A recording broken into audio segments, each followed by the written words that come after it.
Hola, hola compañeros y compañeras de derecho, ya estamos aquí nuevamente con otra materia o la continuación, mejor dicho, de la materia de deontología jurídica. Y estamos analizando lo que es la ética una vez que hemos visto normas morales, la moral, la axiología y muchos otros aspectos que tratan de explicar, de entender y de dar lo que vienen siendo los valores, los principios. Un concepto, si usted quiere, abstracto, ambiguo, subjetivo, pero pues que hay personas que tratan de encontrar pues un principio, un concepto absoluto, un concepto que pueda entenderse en todas las épocas, en todos los momentos. Porque la importancia de los valores es que en base a ellos la persona rige su conducta, rige su comportamiento. Si las personas rigen su comportamiento por los antivalores, pues entonces imagínate qué tipo de sociedad o qué tipo de familia estamos formando.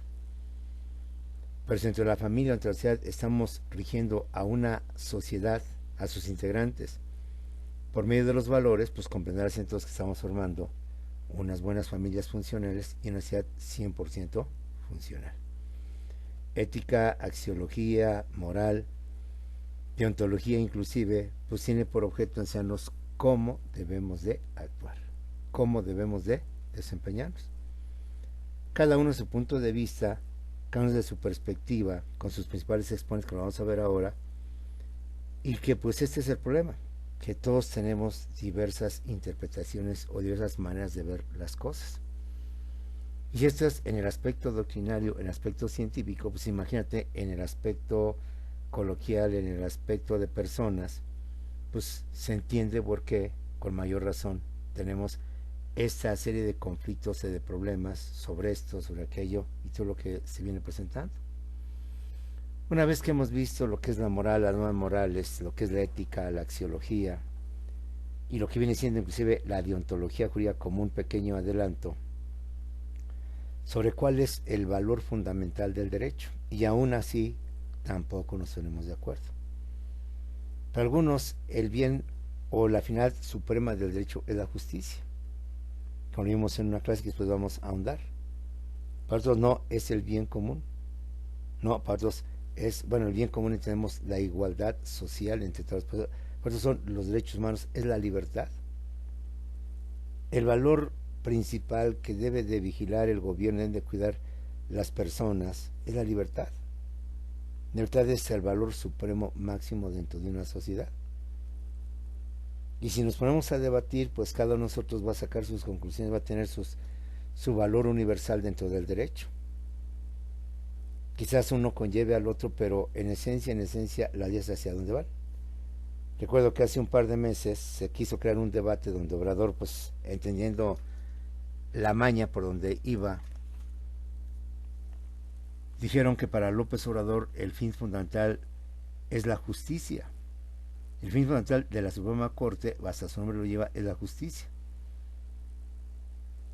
Y en cambio para Ricardo Montiel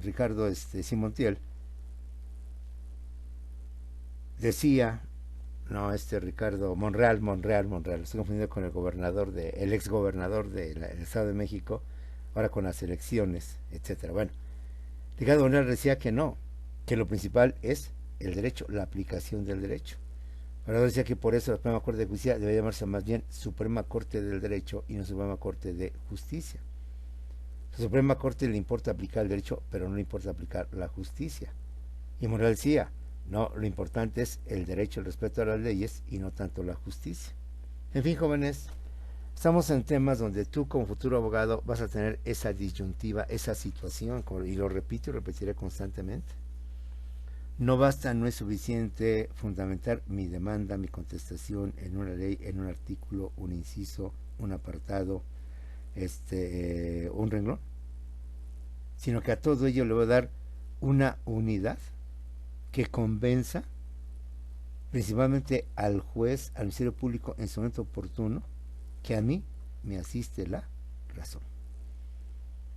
Porque mi contraparte, el otro abogado, él también fundamentó, él también buscó hasta el mismo artículo, pero dio otra interpretación, mismo artículo, mismo inciso, mismo párrafo, misma fracción,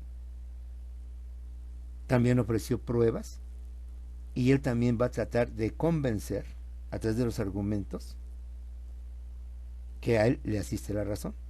Y lo increíble es que tú vas a sostener la inocencia de tu cliente y el abogado va a sostener la culpabilidad de tu mismo cliente.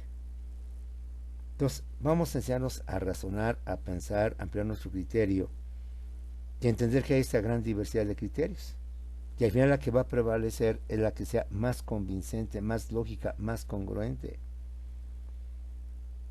Si hacemos de mantener la calma, porque en todo juicio, en todo proceso, siempre tendrás una contraparte que te dirá desde lo más elegante, está equivocado el abogado, está mal el abogado, hasta dice puras tonterías el abogado. Creo que el abogado nunca estudió derecho, que se va a sentir agredido, ofendido. No nos mentará la mamá, pero sí nos dirá que tenemos que recordar y tomar otra vez el curso de derecho, porque se nos ha olvidado qué son las fuentes del derecho, o qué es esto, qué es aquello. Y nos va a enervar, nos va a sacar de quicio. Por eso recuerdo la frase que utilizaron mucho Obrador y Cuauhtémoc Cárdenas en sus lides y en sus luchas por cambiar este país. Hay que tener el corazón caliente, hirviendo, pero la mente bien fría. Porque si nos dejamos llevar por el corazón, por la pasión, por los sentimientos, vamos a despotricar, a descalificar y vamos a perder el uso de la razón. Mantengamos esa emoción, ese sentimiento, esa efervescencia. Pero nuestra cabeza, que esté fría para saber argumentar, no dejarse llevar por la pasión, no dejarse enojar y en consecuencia agredir, descalificar, ofender al contrincante. Bien, jóvenes, sabiendo lo que es la ética como una parte de la filosofía que estudia de manera científica y objetiva los valores, los principios, es decir, la moral en sí, pero basada en el razonamiento, en la ciencia, de manera objetiva, y no en las tradiciones, en los hábitos, las costumbres que desde mis abuelitos o tatarabuelitos nos enseñaban y nos decían que teníamos que cumplir, simplemente porque eso era bueno, porque así nos inculcan nuestros papás, porque esto es bueno, que así debes de regirte. Bueno, la ética no solamente dice es bueno, sino que decir por qué es bueno.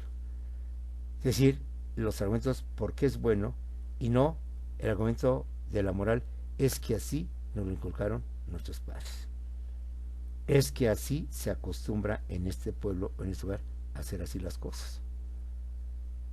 Hay muchas de esas reglas morales que se aplican en la India, que se aplican en Oaxaca o en otros lugares, pues para la civilización y el tiempo actual son misóginas, son machistas, violan los derechos humanos, atentan contra la dignidad del ser humano. Y en esos lugares sigue siendo la moral, sigue siendo lo correcto, lo válido, lo justo, etcétera, etcétera. Así es el mundo que nos tocó a nosotros conocer, quien nos manda a estudiar derecho, psicología, medicina y muchas ciencias, cuando en matemáticas, y aún así, o en física o en química, hay al menos acuerdos unánimes. Y aún así, también hay controversias. Si nos metemos a la física, existe una nueva ciencia llamada física cuántica que está poniendo en tela de juicio todo lo que hemos aprendido de la física clásica o la física tradicional. Y luego está poniendo en duda las teorías de Albert Einstein, que en materia de física clásica es una eminencia, es una persona respetable que a pesar de los años se mantiene en sus teorías. Pero con la física cuántica todo se está viniendo para abajo. Lo de los clásicos físicos como Newton, Isaac Newton, como Einstein, está viniendo para abajo. Así que, jóvenes, así es el mundo, así es esta situación. Tenemos que estarnos preparando, pero insisto, ampliando nuestro cerebro, ampliando nuestro criterio, viendo las cosas no bajo una sola óptica, sino entender que hay varias disyuntivas, varias formas de analizarlas y varias formas de argumentarlas. Y sabiendo lo que es la ética como un concepto también ambiguo, como un concepto subjetivo, porque aún no hemos llegado al aspecto objetivo, aunque la ética quiere llegar a ese nivel, vamos a ver las corrientes éticas, las corrientes filosóficas de la ética. Y recordemos que hay muchas, pero las principales, porque nosotros vamos a poder ver, son tantas que el curso nos llevaría en todo esto, y al final lo que opina fulano, sultano, mengano y perengano, que muchas veces serán parecidas, similares o serán completamente contrarias u opuestas. Las principales corrientes éticas son los diversos enfoques, criterios o tendencias sobre la ética a través del tiempo. De esta manera, en un principio tenemos la ética de Sócrates, la de Platón y la de Aristóteles. Pues tenemos la ética del cristianismo, la ética llamada tomismo o ética de Kant y el existencialismo o la ética de Jean-Paul Sartre. Ya en tiempos más modernos, más contemporáneos, otros enfoques, otros puntos de vista de lo que viene siendo la ética.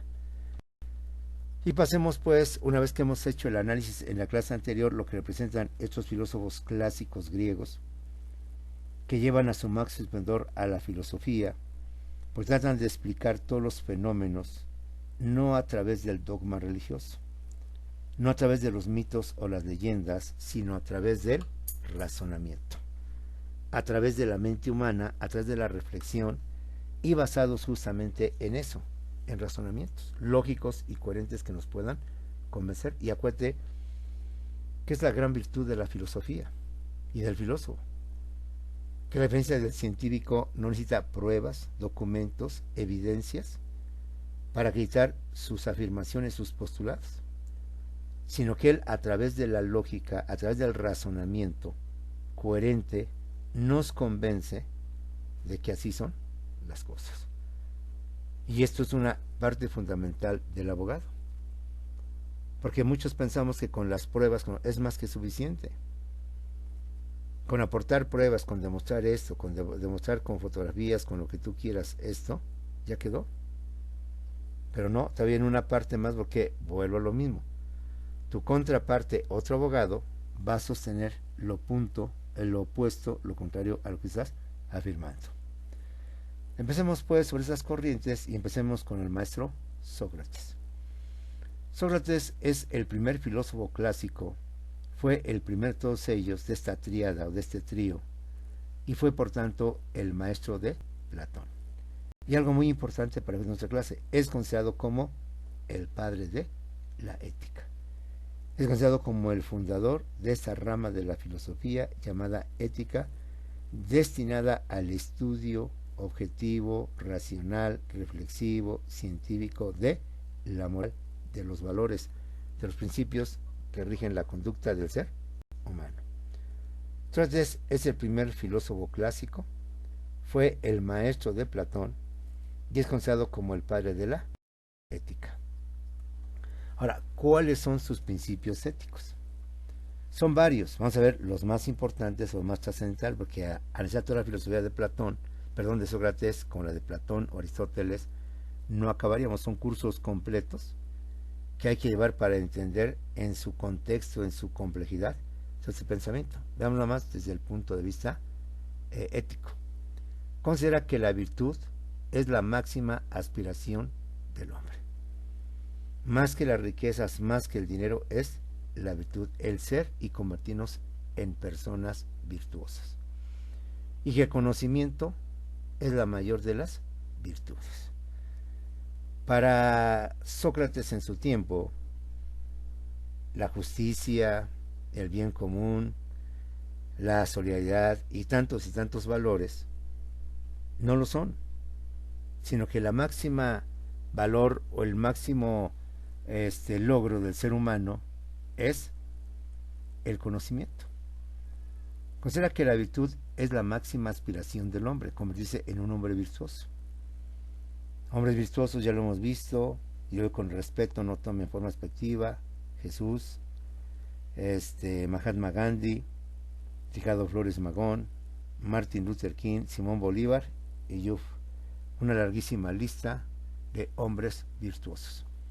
Y el conocimiento es la mayor de las virtudes, dando lugar al intelectualismo moral, y la ignorancia a su vez es el mayor de los vicios, porque a todo valor hay antivalor.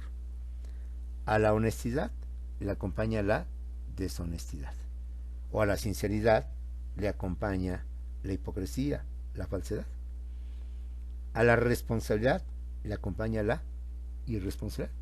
Entonces, siendo la máxima virtud el conocimiento, Entonces el antivalor o el peor vicio vendría siendo por tanto la ignorancia.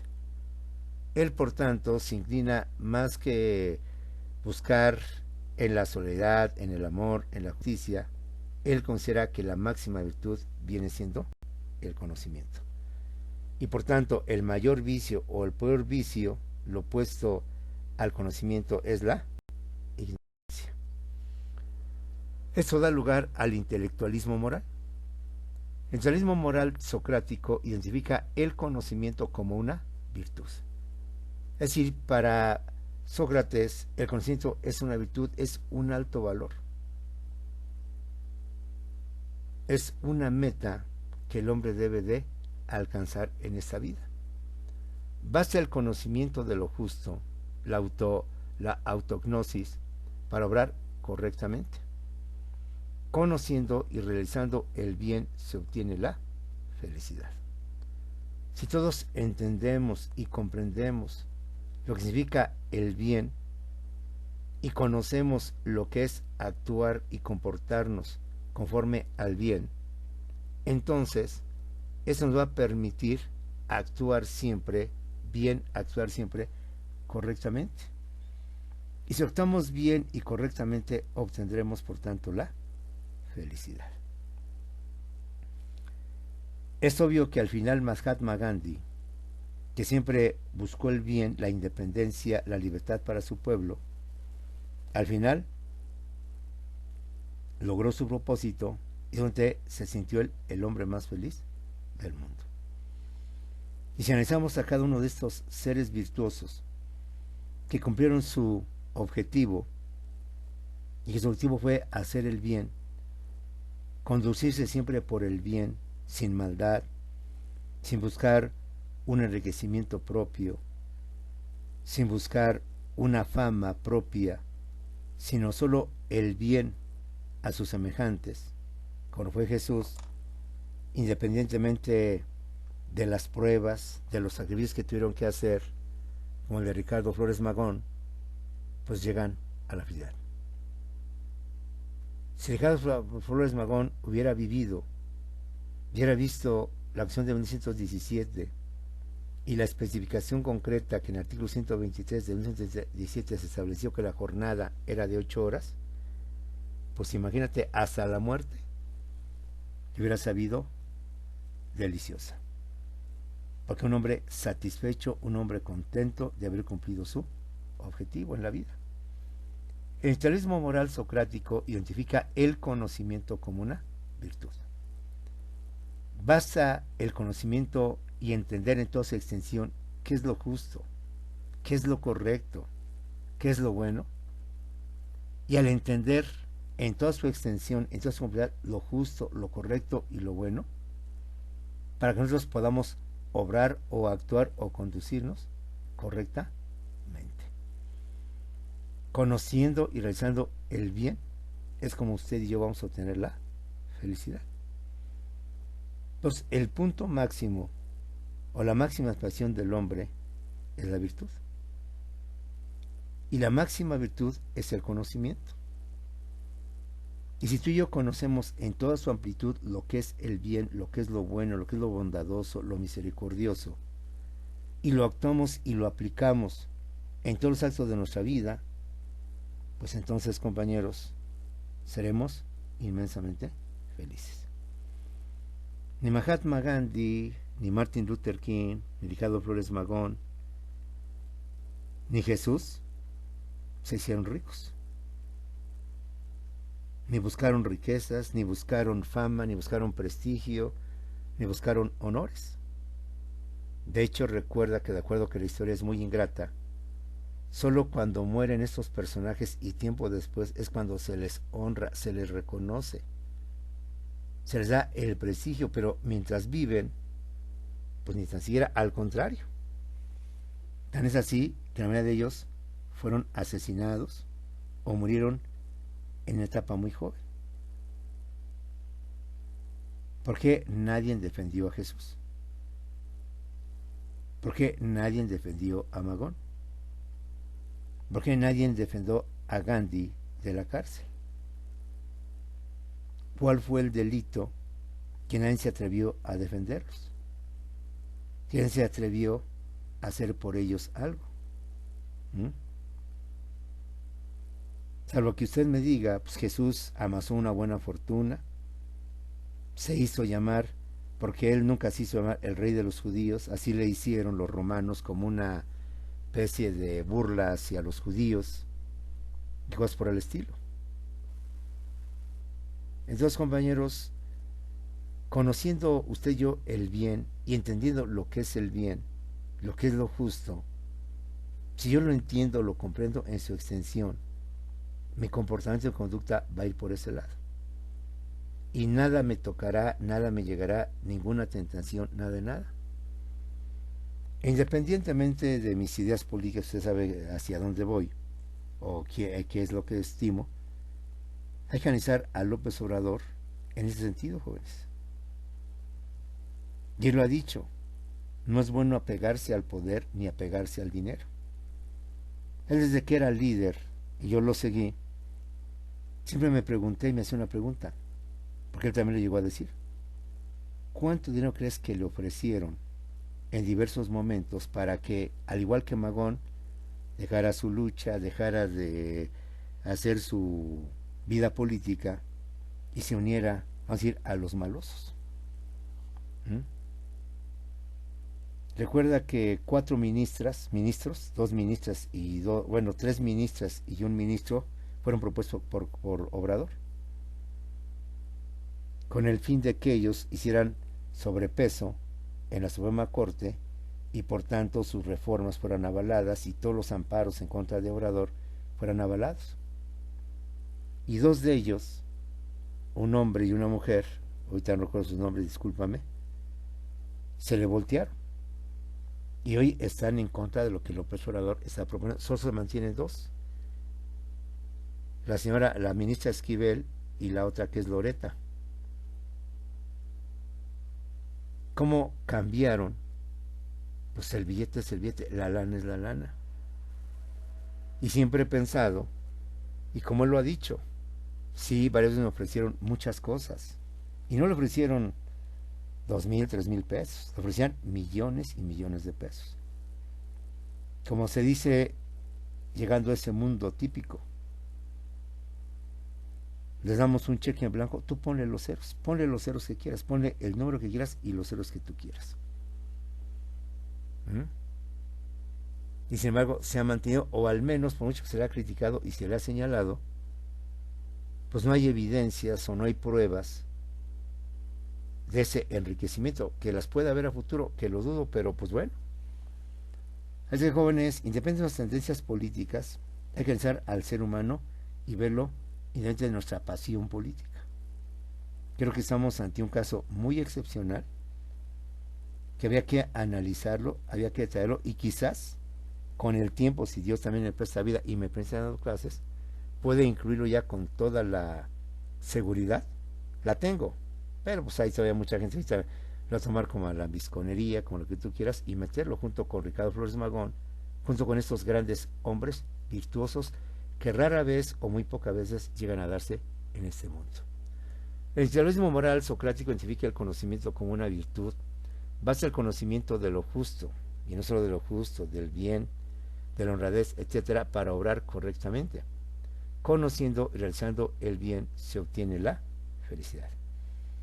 El día que usted y yo descubramos o encontremos lo que es el bien, lo que es lo justo, lo que es lo correcto, y lo entendemos en toda su extensión, igual que un Jesús, igual que un Mahatma Gandhi y muchos más, por más que nos ofrezcan, nos digan y nos señalen, firmes, firmes, firmes y firmes en nuestros valores.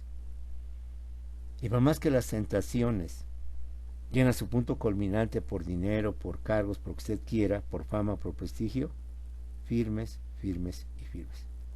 Porque he conocido el bien en toda la extensión de la palabra y sé lo que significa el actuar, el obrar, desempeñarme con lo justo, en lo correcto, en el camino del bien.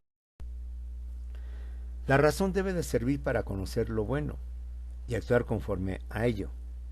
La razón, es decir, es la herramienta, el instrumento, a través del cual voy a conocer lo bueno y por tanto para actuar conforme a lo bueno, a lo correcto, a lo justo. El mal proviene de la ignorancia. Por eso quienes roban, quienes cometen actos malos, incorrectos, injustos, es que no han conocido, no han llegado al conocimiento, viven en la ignorancia. Por más que te ostentes como ministra de la Suprema Corte, como la presidenta de la Suprema Corte y del Consejo de Justicia Federal, sigue siendo una ignorante.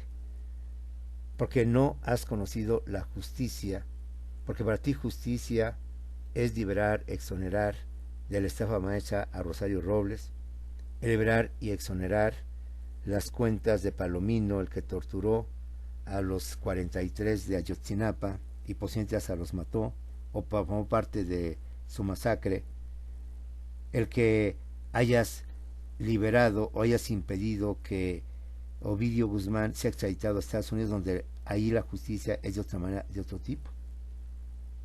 Entonces, fíjate la forma de entender el valor. Si algún día los seres humanos la entendemos así, quizás le daríamos la razón a las ratas, pero como todos lo vemos de una forma muy superflua, muy sencilla, pues, sí, pues voy a actuar bien. Hoy actúo bien y mañana actúo mal. Hoy soy honesto y mañana soy deshonesto. Hoy con mi novia soy bien sincerote, ya me casé con ella, ya es mi esposa, ahora le voy a ser infiel porque ahora quiero otras mujeres, etcétera, etcétera. O viceversa, ¿no? Entonces la razón, el medio, el instrumento a través del cual me va a permitir conocer lo bueno y actuar en base a lo que es lo bueno. Porque el mal, todo el mal, todos los antivalores provienen de la ignorancia. En la política, bajo esta perspectiva, en la política solo deben de gobernar los sabios, los inteligentes. Y uno de los vicios de la democracia es permitir que los ignorantes lleguen al poder. Personas que solo buscan el poder por el poder, que buscan el dinero a través del poder, que buscan la fama a través del poder, ahí tenemos muchos ejemplos. Adolf Hitler, Victoriano Huerta, César Augusto Pinochet y tantos más ejemplos tenemos en la historia, donde su ignorancia del bien, su ignorancia de ver por el pueblo, por ver por la sociedad, por ver por las personas, no les permite aplicar políticas en beneficio de ellos, sino políticas en beneficio de unos cuantos y políticas a favor de ellos, compañeros. El liberalismo buscaba el bien para una élite conformada por empresarios, por inversionistas nacionales y extranjeros, y a los cuales se repartían los miles y millones de pesos, y unos cuantos, y unos periodistas llamados chayoteros, a los cuales daban también millones de pesos para que ellos nunca hablaran mal de esos gobiernos. Y los salarios que abarcaba las mayorías del pueblo obrero, trabajador, o de los trabajadores, se les tenía restringido el aumento a los salarios. Porque su ignorancia, su miopía sobre el bien, sobre lo correcto, pues era eso, miopía e ignorancia. El bien es para unos tantos y no para todos. Y los miles o millones de pesos van para unos tantos, mis allegados, y no para los demás. Entonces también en los países como son Inglaterra todavía mantienen la figura del rey. Unos cuantos son los privilegiados que pueden ostentar y tener pues todo lo que viene siendo el glamour del rey o del reinado, con lo que antes eran las famosas cortes imperiales, conformadas por príncipes, por duques, por duquesas y demás títulos nobiliarios, y el pueblo, pues fríguese. Entonces, como puedes ver, en la política solo deben gobernar los sabios, los inteligentes, los dueños del conocimiento. Y uno de los vicios de la democracia es permitir que los ignorantes lleguen al poder. Ignorantes en cuanto a servir al pueblo, en cuanto a actuar siempre a favor del pueblo, en cuanto a ver por el pueblo. Ahí te lo dejo también como tarea porque quizás con el tiempo y una vez que haya dejado su periodo, incluiré dentro de esta cualidad de personas virtuosas al observador sin apasionamientos políticos. Porque una cosa es la política y otra cosa es los hechos. Pues estamos acostumbrados tú y yo a puro demagogo que promete, que dice que va a hacer y al final todo siguió. Desde Miguel de la Madrid, Carlos Salinas de Gortari, Ernesto Ponce de León, Vicente Fox Quesada, Felipe Calderón, Enrique Peña Nieto, hasta diversas personas, diversas tendencias, diversas políticas, se mantuvo la misma política que de acuerdo con Sócrates, el problema es la ignorancia de los valores, el desconocimiento del bien, el desconocimiento de lo bueno, de lo correcto. Su ignorancia les hizo, los cegó y nada más vio por ellos, por sus seguidores, por sus ensalzadores, y solo vieron por una élite pequeña y los demás, pues fríguense, ¿sí? Un aspecto ya para terminar con Sócrates, que una de las máximas de Sócrates que avalan su ética y que incluso le llevó a la muerte es la siguiente: es mejor sufrir una injusticia que cometerla. Un poquito de historia, un poquito de entender o contextualizar este aspecto. Sócrates, por sus ideas, fue juzgado y fue sentenciado por pervertir a la juventud con sus ideas y por atacar inclusive a la religión.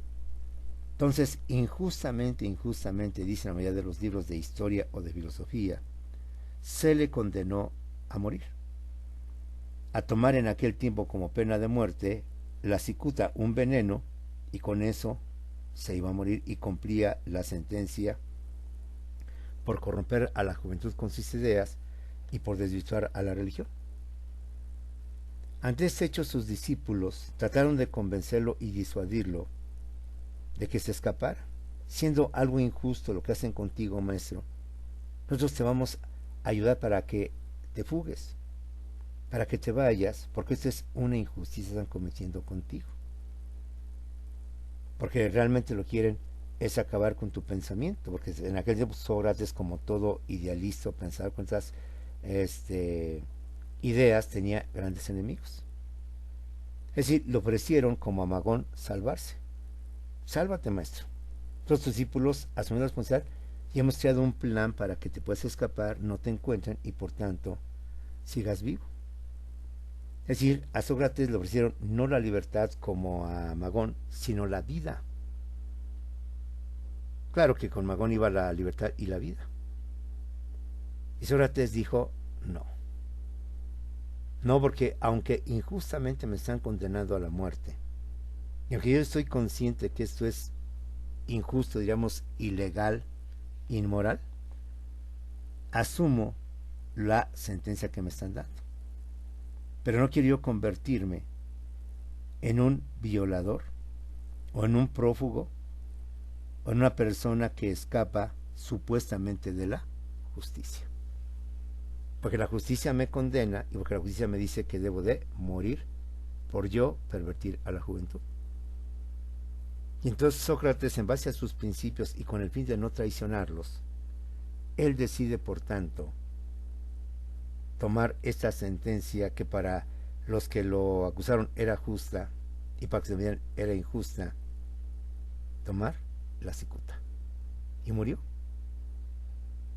Y él entonces dijo algo que quizás sea su máxima que lo convierte en el padre de la ética. Es mejor sufrir una injusticia que cometerla. Es mejor que yo sea el centro de una injusticia antes que yo sea el que cometa esa injusticia. Prefiero morir antes que mandar matar a una persona injustamente, indebidamente, por X razones. Esto quizás lo consagra como el máxima autoridad o el máximo representante de lo que viene siendo el pensamiento de Sócrates. Y otra de las personas virtuosas que por sus ideales, su pensamiento, dio su vida, sacrificó su vida y mostró al mundo lo que significa ser un ser lleno de valores, un ser virtuoso. Pasemos ahora con Platón. Platón, compañeros, fue discípulo de Sócrates y a su vez fue maestro de Aristóteles. Ahí va la secuencia: Sócrates, Platón y Aristóteles. Sócrates, el maestro de Platón, Platón discípulo por tanto de Sócrates, y Platón con el tiempo se convierte en el maestro de Aristóteles, Aristóteles en el discípulo por tanto de Platón. Es el segundo de los grandes filósofos clásicos.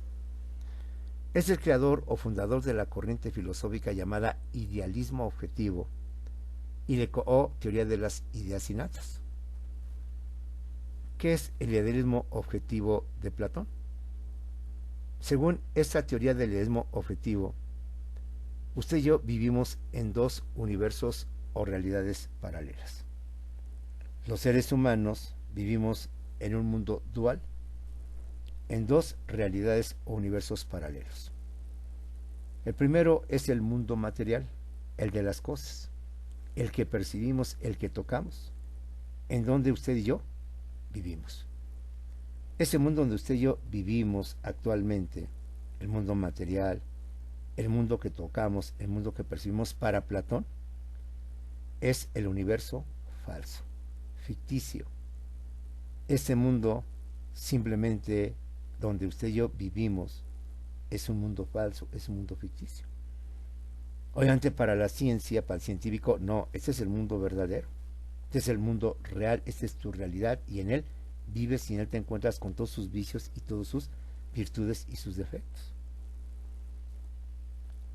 De forma paralela a este mundo material, para Platón ficticio, para la ciencia verdadero, está el mundo de las ideas, el mundo del pensamiento, que es el universo real o el universo verdadero. Para los científicos, las ideas, el alma, Dios, son conceptos abstractos. ¿Quién ha visto a Dios? ¿Quién conoce a Dios? ¿Qué es todo esto? Son cosas falsas, pero para Platón ese es el mundo verdadero. Dirían en términos cristianos, el mundo del espíritu, el mundo de Dios en contra del mundo material. Obviamente estas ideas de Platón junto con San Agustín se convierten en el fundamento racional de la existencia de Dios, porque Santo Tomás y San Agustín tienen la virtud de comprobar la existencia de Dios, pero no a través de la fe, sino a través de la razón. Y basados en las ideas de Platón y de Aristóteles, en la Edad Media, por medio de la razón, comprueban la existencia de Dios, pero bueno, no salgamos del tema. Entonces para Platón, usted y yo vivimos en dos mundos paralelos, el mundo material, el mundo que tocamos, que percibimos, y el mundo ideal, el mundo de las ideas, del pensamiento. Para Platón, el mundo material que usted y yo vivimos y estamos constantemente en actividad es el mundo falso, el mundo ficticio. Y para Platón, el mundo de las ideas, del pensamiento, del espíritu, es el mundo verdadero. Y para poder acceder al mundo ficticio, al mundo falso, al mundo material, pues tenemos los sentidos. Vemos, tocamos, oímos, escuchamos, es decir, lo percibimos. Pero para llegar al mundo de las ideas, solo podemos hacer a través del pensamiento, a través de la razón, de la reflexión, de la sabiduría, para poder llegar y poder accesar al verdadero conocimiento. ¿Cómo conoceremos las cosas en su sentido correcto? Razonando, pensando, reflexionando.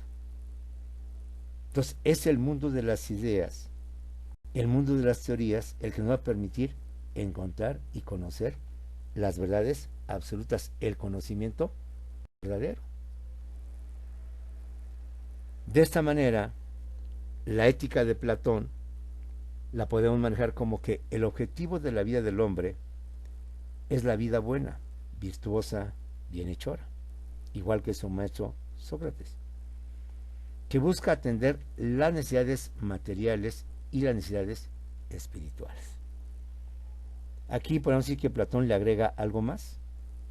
También las necesidades espirituales son básicas para el bien, para la felicidad. El objetivo de la vida del hombre es la vida buena, es decir, la vida bienhechora, la virtuosa, la bondadosa, la misericordiosa, que busca atender las necesidades materiales, necesidades espirituales. Dice en una máxima de él, todos los hombres desean lo bueno, desean la felicidad, la vida buena, virtuosa, bienhechora, etcétera, etcétera. Creo que esto pues nadie lo puede poner en tela de juicio, ¿no? Salvo una persona deprimida, salvo una persona con problemas existenciales. Creo que todos buscamos en esta vida lo bueno, la felicidad y todo lo que son los valores, lo que es la moral, lo que es lo bueno, lo justo, lo correcto. Para alcanzar el bien y la felicidad es necesario la contemplación de las ideas y en concreto la idea del bien. Es decir, no es suficiente para encontrar el bien y la felicidad basarnos únicamente en lo material, porque tengo dinero, porque tengo riquezas, porque tengo poder, porque tengo autoridad. Por eso Platón decía que este es el mundo falso, el mundo ficticio. Para poder encontrar lo que realmente es el bien, es la felicidad, no es suficiente conformarnos con lo material, con el lujo, con el dinero, con lo falso que decía Platón, sino para poder encontrar el bien y la felicidad, es necesario la contemplación de las ideas y en concreto la idea del bien. ¿Conocemos el bien? Pues obviamente no, porque unos entendemos por bien una cosa y otros entendemos por bien otra cosa muy diferente. Vuelvo atrás con los ejemplos. Para unos el aborto no solo es bien, sino es moralmente correcto y legalmente correcto. Pero para otros el aborto sigue siendo un crimen, sigue siendo un asesinato, es algo inmoral y por tanto es algo malo, es un vicio de la ignorancia del ser humano. Entonces, ¿a quién le podemos hacer caso? Entonces, para encontrar el bien y la felicidad, búscalo en el pensamiento, búscalo en las ideas, no por el hecho de que tienes riquezas o tienes poder. Quizás si recordamos las enseñanzas de Jesús que te puse en la clase anterior, ahí podemos apreciar esta situación. Y el hombre obtuvo producción y dijo a su alma, ¿qué voy a hacer? Y mandó construir más alfolís, más almacenes, y ahí guardó todo lo que había obtenido. Y dijo a su alma, descansa, diviértete, bebe, porque ahora somos inmensamente ricos. Rico es para él, pero no para los ojos de Dios. Y Dios le contestó y le dijo, necio, hoy en la noche tu alma será reclamada o será llamada. Entonces, ¿para quién es la riqueza? Pensad, palabras más, palabras menos, que la vida es más que el alimento, que el cuerpo es más que el vestido. Entonces nos preocupamos más por vestirnos bien, arreglarnos bien y tener una buena personalidad. Nos olvidamos de nuestra salud. La prueba es tantos enfermos con los años, ahí como vamos quedando, y me incluyo yo. ¿Por qué os preocupáis por el alimento? ¿Por qué os preocupáis por el vestido? Si es más importante tu cuerpo que el vestido. Si es más importante tu vida que el alimento. Y para muchos ahí viene el rollo y todo eso. Por eso me permití ponerles esto, no tanto por el aspecto religioso, no tanto que te hagas creyente, o te hagas cristiano, o te hagas católico, no, respetemos. Siente por el trasfondo, por las ideas llenas de valores que viene y como dicen y como seguiremos diciendo. ¿Qué tanto dice refiriéndose a Jesús que no le entendemos? ¿Qué nos da a entender con tantas cosas? Y es que nosotros vemos, oímos las cosas, vemos de una manera muy simple. Por eso, bien Platón nos dice, para alcanzar el bien y la felicidad, es necesario la contemplación de las ideas y en concreto la idea del bien. Profundicemos, reflexionemos, razonemos a profundidad qué es el bien, qué es la felicidad. Y reitero, no nos preocupamos por la alimentación y no por la vida. Nos vamos por el vestido y no por el cuerpo. Y si nos seguimos, pues olvídate en ese trasfondo todo lo que existe. ¿Y quién de vosotros, si vuestro hijo te pidiese una piedra, perdón, un pan, le das una piedra?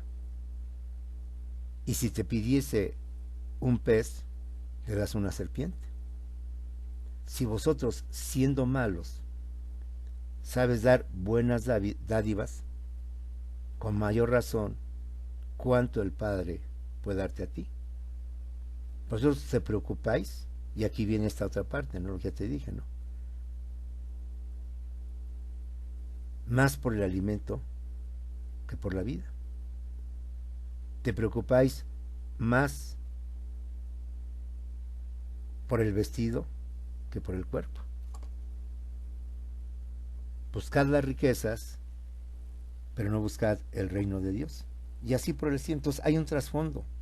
Y creo que aquí Platón, a su manera, nos dice lo mismo, y qué cosa que no hemos hecho nosotros. Para mí, el bien y la felicidad es tener mucho dinero, tener mucha riqueza, tener altos cargos, ser un funcionario, tener coches, tener lo que tú quieras, comodidades. Pero esas son necesidades materiales, ese es el mundo falso. Es el mundo ficticio en donde tú y yo vivimos, que ese es el bien y es la felicidad. Te ponemos a razonar, a reflexionar y a entender qué es el bien, qué es la felicidad, entonces entenderemos otra cosa por bien. Por eso no solo hay que buscar las necesidades materiales también, las necesidades espirituales. Eso es lo que distingue a los filósofos. Es lo que distingue a la filosofía y no una serie de señores choreros, mitoteros, que te avientan un rollo. No, no, no, tienen su fundamento. Y difícilmente los entendemos cuando no profundizamos en eso. Como ahorita, sabemos qué es el bien, pero si profundizamos más, si analizamos más a detalle qué es el bien, qué es lo justo, y lo entendemos, entonces sabremos amar, como dice también, amar a los que por naturaleza tienes que amar. Porque eso también lo hace el publicano. Amar a quien debes de amar. ¿Qué es lo que traes de para ti? ¿Cuál es el beneficio? Si todos amamos a los nuestros. Pero amar más allá de los nuestros, esa es la clave. Magón dio su vida no por él, sino por los obreros, que incluso ni los conocía, porque eran tantos en el mundo que ni sabía. Igual Jesús dio su vida por los pecadores inclusive. Y como él dice, ¿no?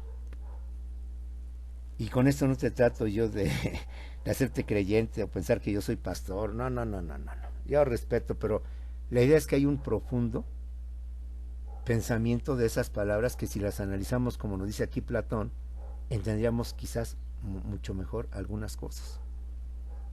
En fin, Platón dice que para alcanzar el bien y la felicidad es necesario la contemplación de las ideas y en concreto la idea del bien. Es decir, reflexiona, analiza. Tratemos de no ver lo material, sino que está más allá de lo material y entender en su justo momento qué es la felicidad. Si para Gandhi, si para Jesús, si para Magón la felicidad fuera el dinero, entonces ellos lucharían por otras cosas.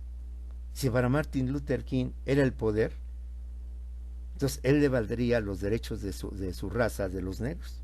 Y él lucharía por poder, por dinero.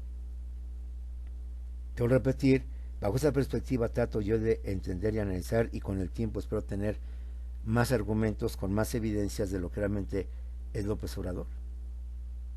Pero en fin, no quiero meter aquí, se piense que ya me volví muy, sí soy, ya lo sabes, te lo he dicho, pero esto nos permite entender muchas cosas más. Bueno, el ser humano no puede obrar bien si no conoce lo que es el bien en sí, si no conoce la idea suprema del bien. Así es.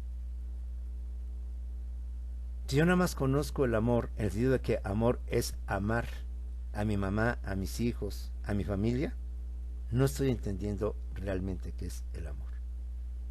Si Jesús hubiera entendido así el amor, entonces él solamente no lo hubieran matado ni hubiera ofrendado su vida, porque el único amor de su vida era su madre María. Ya está ahí.